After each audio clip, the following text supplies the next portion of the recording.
Chase Museum, though, I'm like, man, let me go see that Jamar Chase painting, okay? Hey, the Chiefs face the Texans on Sunday. Kansas City coming off that Thanksgiving loss to the Cowboys, now getting ready for a Houston team that's, don't look now, they're on a 4-game win streak. Here's Patrick Mahomes and D'Amico Ryans today.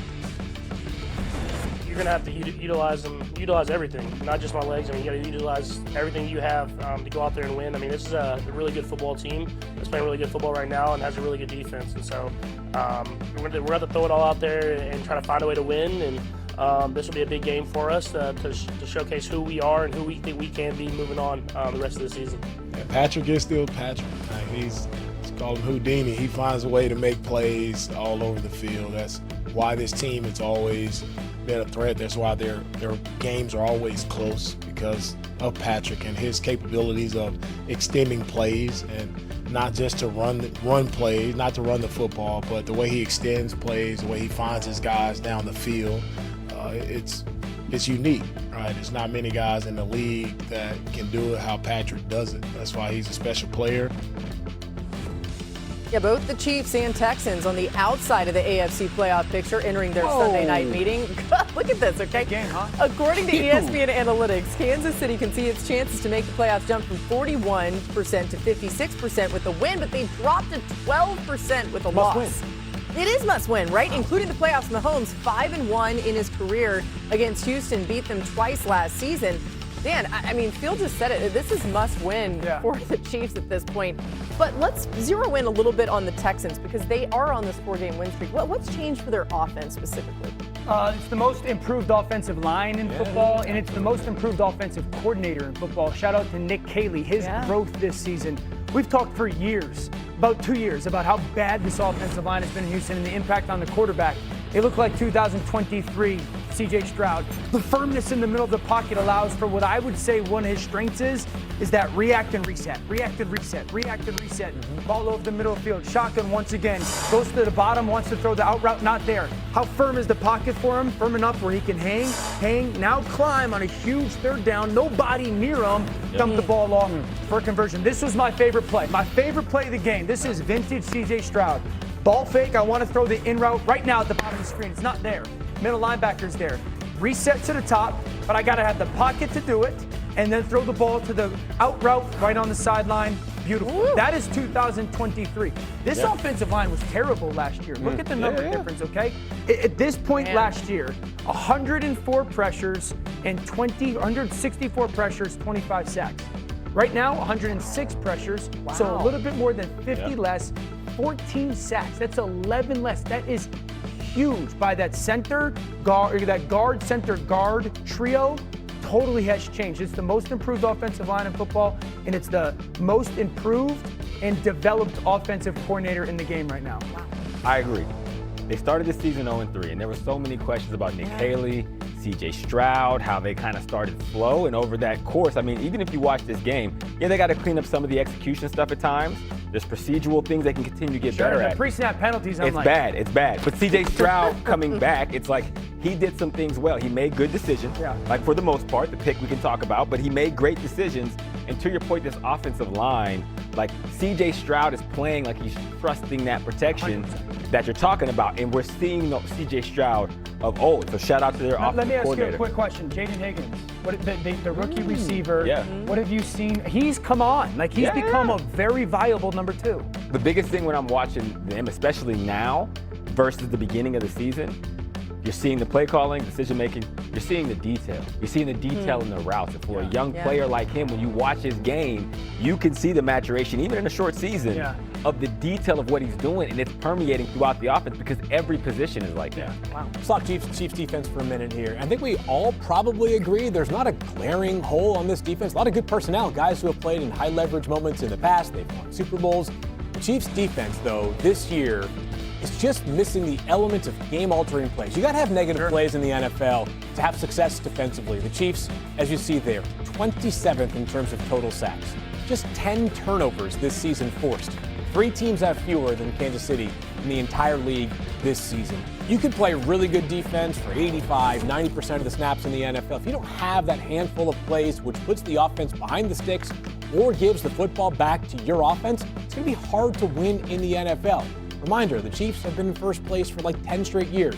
You play a first place schedule. Their schedule every year is going to be difficult. And when you don't have these almost like easy button defensive plays where you hand the football back to Patrick, or next thing you know, it's 2nd and 19 as opposed to 2nd and 4. Just hard for this defense to have the same level of impact as their personnel suggests it would have. And, we're giving credit to these Texans and their offense, but their defense is maybe, top 2 in the entire league? I mean, maybe one? They're so Denver, good. So again, that's what Patrick Mahomes and this offense is going to be up against. What can they try to do to make something happen in this game?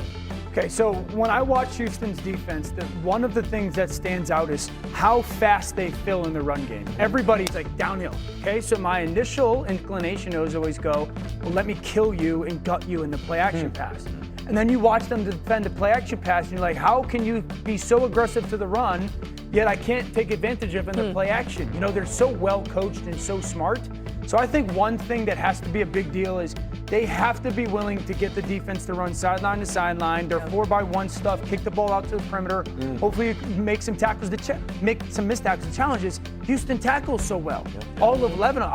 I wish I had an easy answer for you. There's I don't not one, think right? that there's Patrick's going to have to make 3 or 4 remarkable plus plays where he goes above the X's and O's. By the way, Chiefs starting left tackle Josh Simmons on injured reserve now. Starting right tackle Jawan Taylor out of practice today. Trey Smith, their best offensive lineman, still out of practice today. So it's not a hold the ball game. So get the ball out, I mean, your defense is going to have to hang on. A reminder of what we told you to start this segment. If the Chiefs lose this game, their chances to make the playoffs drop to 12%. So it's astounding. It's really it's important. A must win. I mean, let's be honest. They have to win out to get it. And they feel that way too. What did Andy say yesterday? Tickle the tonsils. Tickle the tonsils, boys. I'm still not sure. Live, Adam Schefter told us at the top of the show about Deshaun Watson returning to practice today. Here's more from Kevin Stefanski.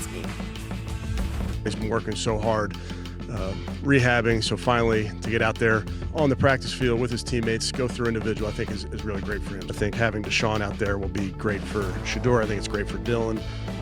Bailey obviously is a guy that provides great value to us. So just having all those guys on the field I think is beneficial. I thought he was going to take another question. All right, Hawk. Shedeur Sanders has been starting for Cleveland the last 2 weeks. What does this mean, though, for the Browns QB room?